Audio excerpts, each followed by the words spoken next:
Antes de começar, você precisa saber de algo importante. O que você está prestes a ouvir não é ficção. São 3 relatos reais, de pessoas que descobriram estar sendo filmadas sem consentimento em suas vidas privadas. Os nomes foram alterados para proteger a identidade das vítimas, mas as câmeras eram reais. As gravações eram reais. E o terror que essas pessoas sentiram ao descobrir que alguém as observava também era real.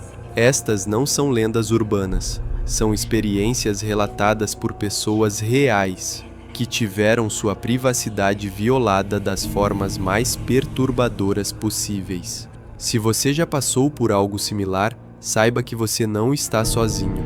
E se nunca passou, talvez depois dessas histórias, você comece a prestar mais atenção aos lugares onde você dorme.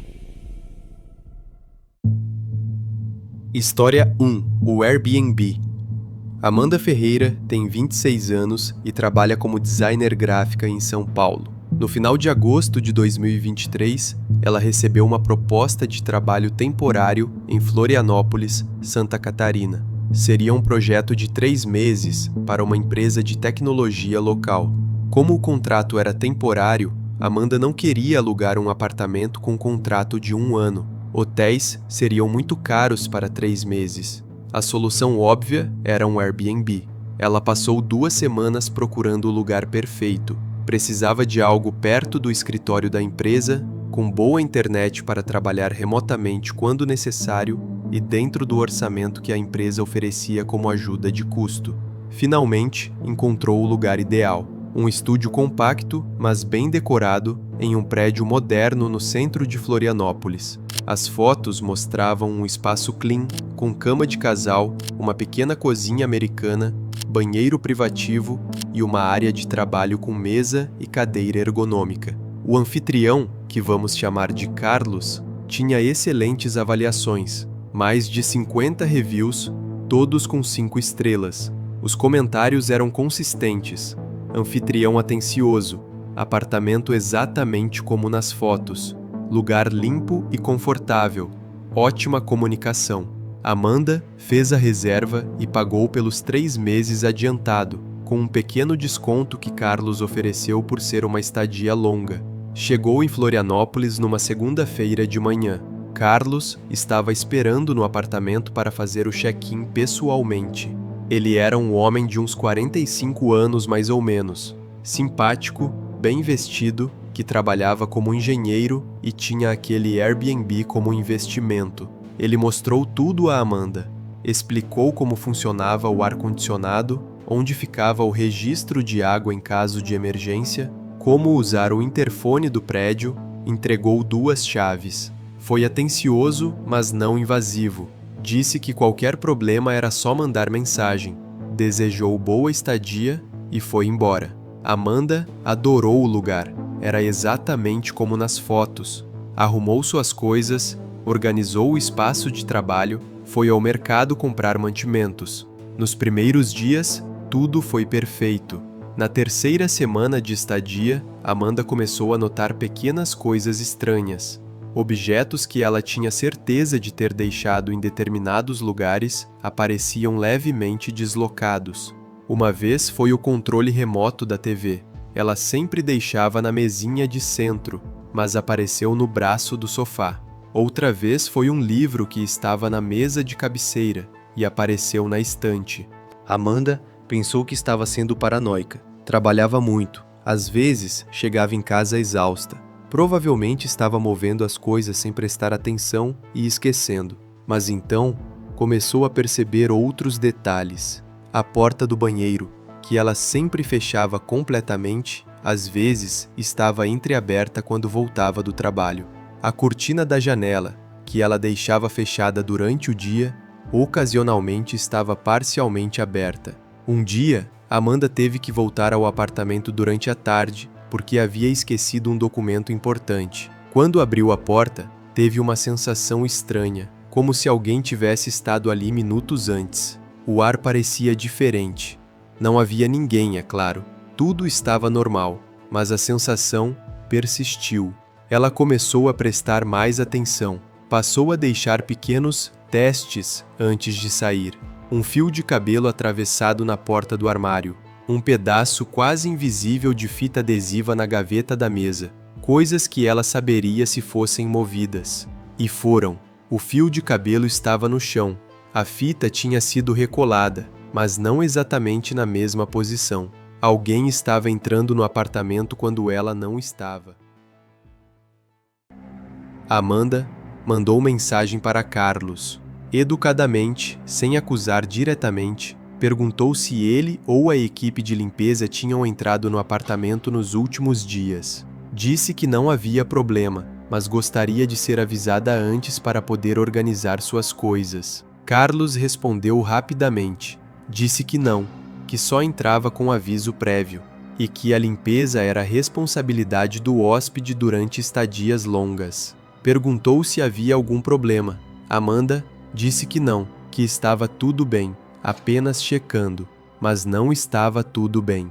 Porque se Carlos não estava entrando e não havia equipe de limpeza, quem era? Amanda começou a fazer algo que parece óbvio em retrospecto, mas que muitas pessoas não pensam em fazer: procurar por câmeras escondidas. Ela tinha lido artigos sobre isso antes.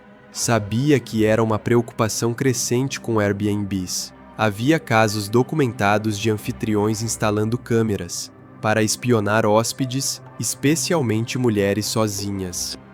Ela começou pelo óbvio. Verificou detectores de fumaça, que são lugares comuns para esconder câmeras, olhou dentro de tomadas, atrás de quadros, em objetos decorativos, nada. Depois foi para o banheiro, verificou o espelho, às vezes podem ser espelhos falsos com câmeras atrás, olhou dentro do suporte de papel higiênico, atrás da caixa de descarga, dentro do box. Nada. Estava prestes a desistir quando decidiu verificar uma última área. O quarto. Havia um pequeno despertador digital na mesa de cabeceira, daquele simples, com display LED vermelho. Amanda nunca tinha usado, porque usava o celular como despertador, como a maioria das pessoas. Sempre achou que era apenas parte da decoração do quarto. Pegou o despertador para examinar mais de perto. Era mais pesado do que deveria ser. Procurou o plugue de energia, mas ele estava conectado a uma tomada atrás da mesa de cabeceira, de forma que o fio ficava praticamente invisível. Amanda virou o despertador. Na parte de trás, quase imperceptível, havia um pequeno orifício, menor que a cabeça de um alfinete. Seu coração começou a bater mais forte. Procurou como abrir o aparelho. Não havia parafusos visíveis. A parte de trás parecia ser colada. Amanda foi até a cozinha, pegou uma faca de manteiga e cuidadosamente começou a forçar a abertura. O plástico cedeu e lá dentro, miniaturizada, estava uma câmera. É um cartão de memória. Amanda sentiu uma onda de náusea. Suas mãos tremiam.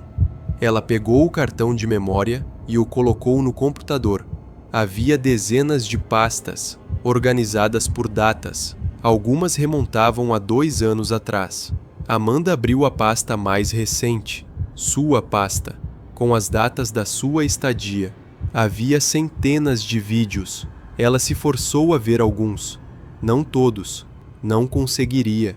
Eram gravações dela dormindo, trocando de roupa, saindo do banho de toalha, trabalhando no computador, conversando ao telefone com a família, momentos privados, momentos íntimos.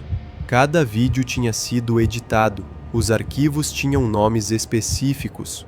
Amanda dormindo 13h22, Amanda troca de roupa 18h45, Amanda banho 7h15. Ele estava assistindo, organizando, catalogando. Amanda abriu outras pastas, outras datas, outras mulheres, dezenas delas. Todas pareciam ser hóspedes sozinhas, todas jovens, todas filmadas nos mesmos momentos vulneráveis. Ela sentiu o estômago embrulhar, correu para o banheiro e vomitou. Quando conseguiu se recompor, Amanda fez 3 coisas. Primeiro, procurou por mais câmeras. Encontrou outra no banheiro, escondida dentro de um frasco de shampoo falso na prateleira do box. Estava apontada diretamente para o chuveiro. Segundo, guardou tudo como evidência: as câmeras, o cartão de memória, prints de tudo que encontrou. Terceiro, ligou para a polícia. A polícia chegou em 40 minutos. Amanda explicou tudo, mostrou as câmeras, mostrou os arquivos. Os policiais ficaram visivelmente perturbados com o que viram. Carlos foi contactado. Inicialmente negou tudo. Disse que Amanda estava inventando, que era impossível, que ele nunca faria isso. Mas quando confrontado com as evidências, as câmeras tinham sido compradas em seu CPF, rastreadas até seu endereço de entrega, ele desmoronou. Confessou tudo. Disse que começou por curiosidade 2 anos atrás, que era só para ver, que nunca compartilhou os vídeos com ninguém, como se isso tornasse menos grave. A investigação revelou que Carlos tinha mais de 80 vídeos de 53 mulheres diferentes ao longo de 2 anos, todas hóspedes do Airbnb, todas filmadas sem consentimento nos momentos mais privados. Ele foi preso e acusado de múltiplos crimes: invasão de privacidade, filmagem não autorizada, assédio. O Airbnb dele foi imediatamente removido da plataforma. A empresa iniciou investigação interna. Várias das mulheres filmadas foram contactadas. Muitas ficaram em choque. Algumas entraram com processos cíveis. O caso ganhou atenção da mídia local. Amanda teve que fazer terapia durante meses. A sensação de violação, de ter sido observada nos momentos mais vulneráveis, deixou marcas profundas. Ela desenvolveu ansiedade severa. Passou a verificar compulsivamente por câmeras em qualquer lugar que ficasse, hotéis, casas de amigos, até seu próprio apartamento quando voltou para São Paulo. O caso de Carlos ainda está em andamento na justiça, mas o dano já foi feito. Para Amanda, para as outras 52 mulheres e para a confiança que todas elas tinham em lugares que deveriam ser seguros, Amanda nunca mais ficou em Airbnb. E sempre que alguém pergunta por quê, ela simplesmente diz: você nunca sabe quem está assistindo.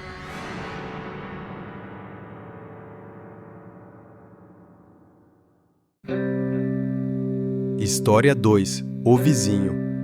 Júlia Costa tem 29 anos e trabalha como enfermeira em um hospital em Belo Horizonte. Depois de morar com 2 colegas por 3 anos, ela finalmente conseguiu juntar dinheiro suficiente para alugar um apartamento só dela.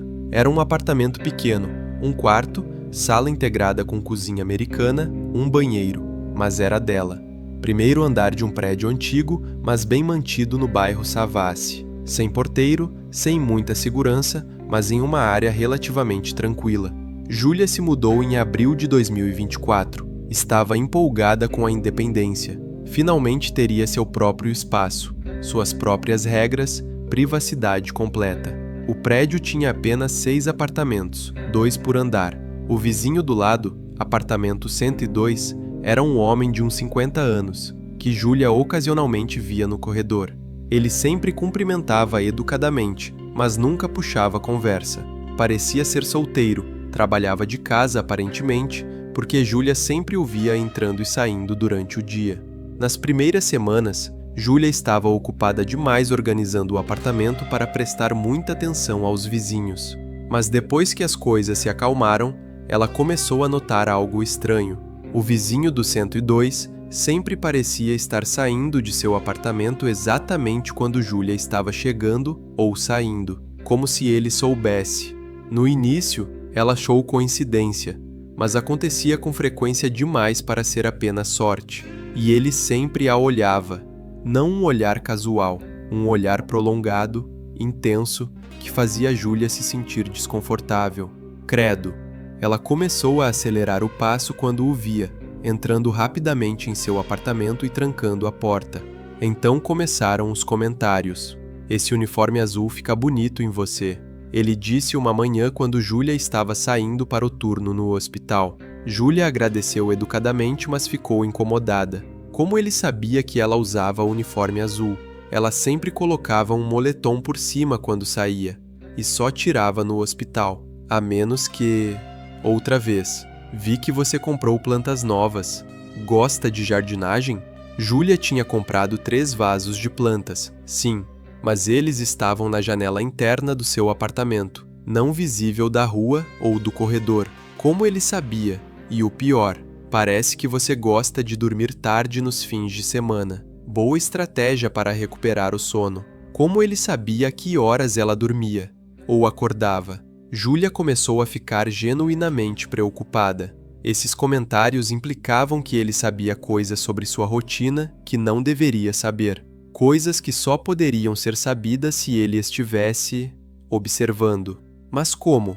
Ela sempre mantinha as cortinas fechadas, a porta sempre trancada, não tinha redes sociais ativas, não compartilhava sua rotina com ninguém além de amigos próximos. Júlia decidiu investigar. Começou a prestar atenção no próprio apartamento. Procurou por câmeras. Não encontrou nada óbvio. Então expandiu a busca. Verificou o corredor. Nada além da câmera de segurança antiga do prédio, que nem funcionava mais. Foi quando ela olhou para a porta do vizinho e notou algo. Um pequeno buraco na madeira, na altura dos olhos, quase imperceptível se você não estivesse procurando. Como se alguém tivesse perfurado e depois pintado por cima cuidadosamente. Um olho mágico invertido, apontando para o corredor, para a porta dela. Júlia esperou até ter certeza de que o vizinho tinha saído. Ela o viu sair de carro e caminhou até a porta dele. Inclinou-se, olhou de perto para o buraco. Definitivamente não era natural. Era um furo perfurado, disfarçado, mas ali. E estava na posição perfeita para ver a porta do apartamento dela. Qualquer um que saísse ou entrasse seria visto.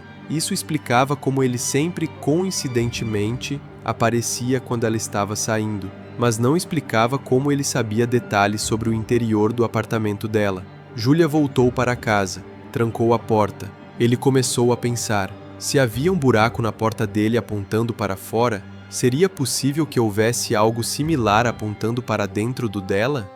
Examinou sua própria porta cuidadosamente. Nada óbvio. Então olhou a parede compartilhada entre os apartamentos. A cabeceira da cama dela ficava encostada nessa parede. Júlia começou a examinar a parede. Passou a mão pela superfície. Não sentiu nada em comum. Bateu levemente. Som normal. Foi quando decidiu mover a cama. E atrás da cabeceira, escondido, bingo, encontrou um pequeno furo na parede, não maior que uma moeda de 5 centavos. Cuidadosamente disfarçado com massa corrida e pintura, mas perceptível quando você sabia o que procurar. E através desse furo, Júlia podia ver diretamente para dentro do apartamento do vizinho. Ver a sala dele. E na sala dele, um tripé, com uma câmera profissional, apontada diretamente para o furo na parede, apontada diretamente para a cama de Júlia. Júlia sentiu o mundo girar. Seu vizinho não estava apenas observando quando ela saía, ele estava filmando. Filmando ela dormir, filmando ela trocar de roupa, filmando qualquer momento que ela passasse naquele quarto. Por quanto tempo? Desde que ela se mudou? Será que a inquilina anterior também foi filmada? Júlia tirou fotos de tudo, do furo, da câmera do outro lado, documentou tudo. Depois ligou para a polícia. A polícia chegou e verificou tudo. Quando confrontaram o vizinho, chamemos de Paulo, ele inicialmente negou. Disse que a câmera era para segurança, que o furo era antigo, de quando instalaram o ar-condicionado. Mas quando a polícia conseguiu um mandado e entrou no apartamento dele, encontraram um computador cheio de vídeos. Meses de gravações, não apenas de Júlia, mas da inquilina anterior também, e de outras mulheres, colegas de trabalho dele aparentemente, filmadas em escritórios, banheiros públicos, vestiários de academia.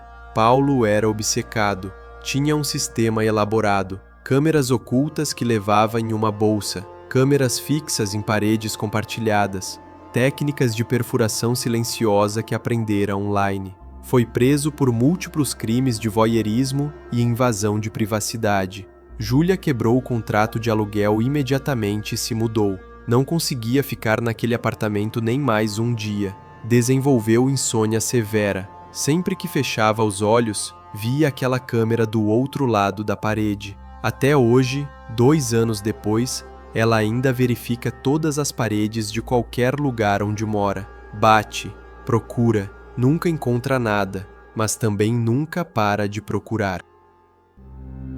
História 3. O vestiário. Beatriz Mendes tem 32 anos e é personal trainer em Porto Alegre. Trabalha em uma academia de médio porte no bairro Moinhos de Vento. Nada muito luxuoso, mas bem equipada e com boa clientela. Beatriz está nessa profissão há 8 anos. Conhece bem o ambiente de academia, as políticas, as regras, os padrões de comportamento esperados.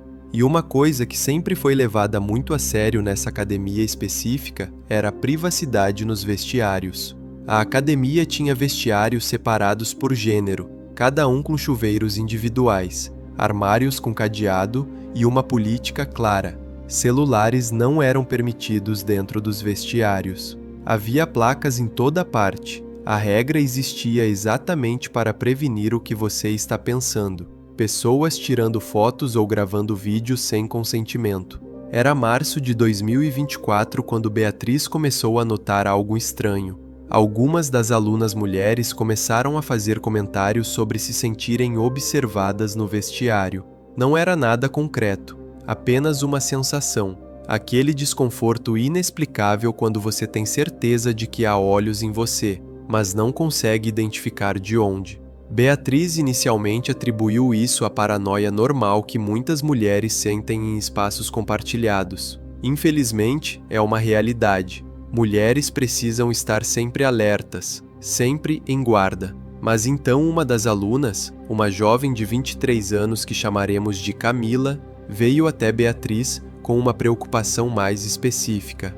Tem algo errado com aquele detector de fumaça, ela disse, apontando para o teto do vestiário feminino. Como assim? Beatriz perguntou. Eu sou engenheira elétrica, trabalho com sistemas de segurança, e aquele detector ali está errado. Beatriz olhou para onde Camila apontava. Era um detector de fumaça padrão, branco, redondo, fixado no teto do vestiário bem acima da área dos chuveiros. Errado como? Beatriz perguntou. Camila explicou. Detectores de fumaça reais precisam de ventilação adequada, pequenos orifícios distribuídos uniformemente. Aquele ali tem apenas um orifício, no centro, grande demais, e a posição está errada também. Está inclinado, como se estivesse apontando para baixo, para os chuveiros. Detectores de fumaça reais ficam completamente planos no teto.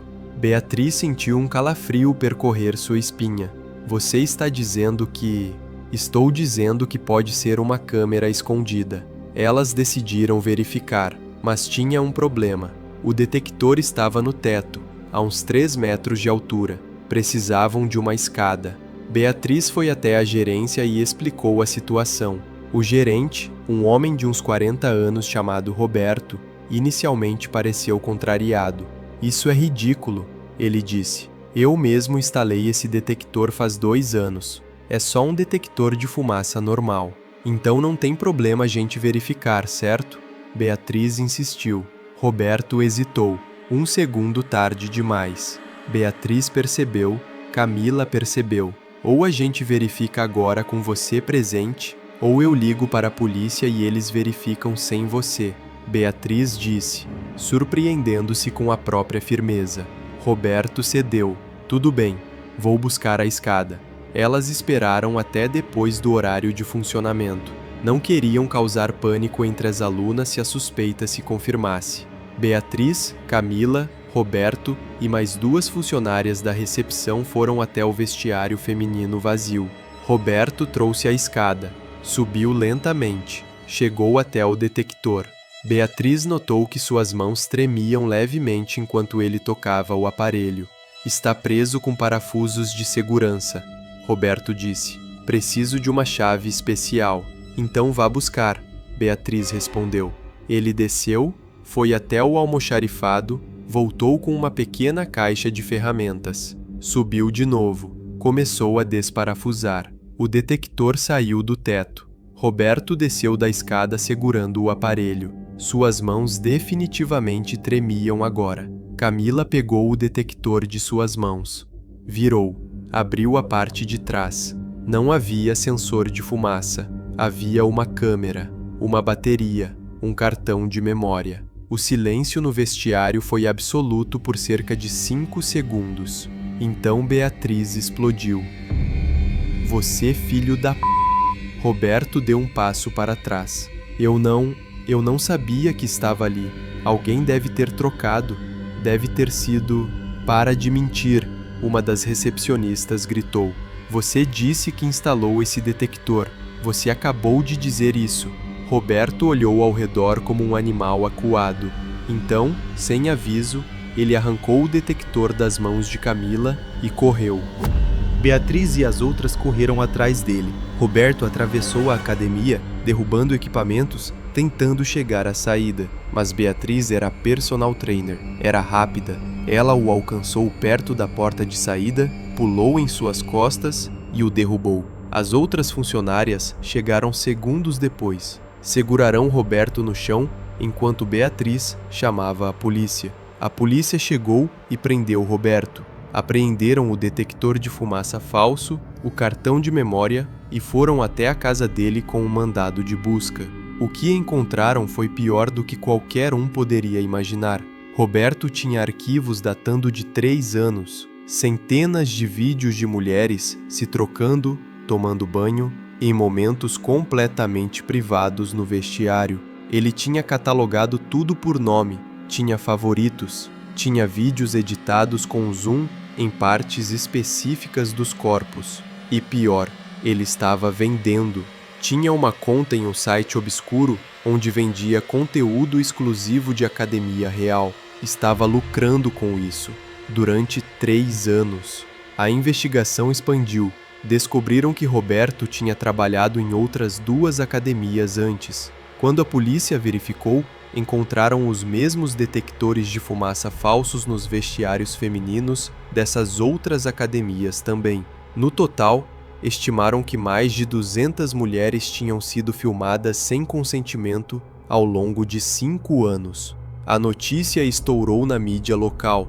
A academia onde Beatriz trabalhava quase faliu. A associação com o escândalo era tóxica. Muitas alunas cancelaram suas matrículas imediatamente, não querendo mais estar associadas àquele lugar. Roberto foi condenado a 8 anos de prisão por múltiplos crimes relacionados à pornografia de vingança, invasão de privacidade e lucro obtido através de atividade criminosa. Mas o dano psicológico para as vítimas foi permanente. Muitas das mulheres filmadas nunca mais conseguiram usar vestiários públicos. Algumas desenvolveram ansiedade severa, outras passaram a evitar academias completamente. Beatriz, até hoje, sempre que entra em qualquer vestiário, banheiro público ou provador de loja, olha para o teto primeiro, procura por detectores de fumaça, por detectores de incêndio, por qualquer coisa que pareça ligeiramente fora do lugar. E sempre verifica se tem apenas um orifício no centro, porque se tiver apenas um, não é um detector, é uma lente. Essas foram as 3 histórias de hoje. 3 mulheres que descobriram estar sendo filmadas nos momentos mais privados de suas vidas. Amanda no Airbnb, Júlia no próprio apartamento, Beatriz no vestiário da academia. Todas acharam que estavam em lugares seguros. Todas estavam erradas. A verdade desconfortável é que vivemos em uma era onde câmeras são pequenas demais, baratas demais e fáceis demais de esconder. Uma câmera do tamanho de um botão pode ser comprada online por menos de R$100. Detectores de fumaça falsos são vendidos abertamente como equipamento de vigilância, e as leis ainda estão tentando acompanhar essa realidade. Então, o que você pode fazer para se proteger? Primeiro, quando ficar em Airbnb, hotel ou qualquer lugar não familiar, faça uma varredura básica. Procure por detectores de fumaça, relógios, espelhos, qualquer objeto com um pequeno orifício inexplicável apontando para áreas privadas. Segundo, Use aplicativos de detecção de câmera. Existem apps gratuitos que usam a luz do flash do celular para detectar reflexos de lentes de câmera. Não são perfeitos, mas ajudam. Terceiro, em vestiários, banheiros públicos, provadores de loja, sempre olhe para o teto primeiro. Detectores de fumaça reais têm múltiplos orifícios pequenos distribuídos uniformemente. Se tiver apenas um orifício no centro, suspeite. Quarto, confie nos seus instintos. Se algo parece errado, se você sente que está sendo observado, não o ignore, investigue. É melhor parecer paranoico do que ignorar sinais reais. E acima de tudo, se você descobrir que foi vítima de algo assim, não tenha vergonha, não foi sua culpa. Reporte à polícia imediatamente, documente tudo e saiba que você não está sozinha. Se você já passou por algo similar a essas histórias, deixe nos comentários se sentir confortável. Histórias compartilhadas ajudam outras pessoas a reconhecer sinais de perigo. E se você gostou desse vídeo, deixe seu like, se inscreva no canal e ative o sininho. Toda semana trago novas histórias reais de terror. Obrigado por assistir. E lembre-se, às vezes, o verdadeiro terror não vem de fantasmas ou demônios, vem de pessoas reais, em lugares reais, observando quando você pensa que está sozinho. Até a próxima!